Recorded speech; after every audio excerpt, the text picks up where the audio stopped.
Ya, kita ini masuk ke gedung 3 dan gedung 2 di Pasar Horas Matang Siantar. Inilah kondisinya Pasar Horas Pematang Siantar.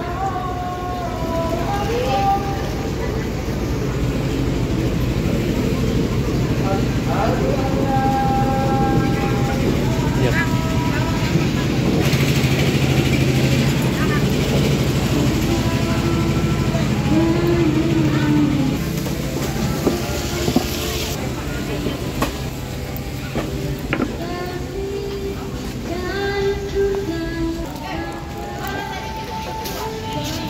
Demikian informasi yang bisa kami sampaikan dari Pasar Horas Matang Siantar.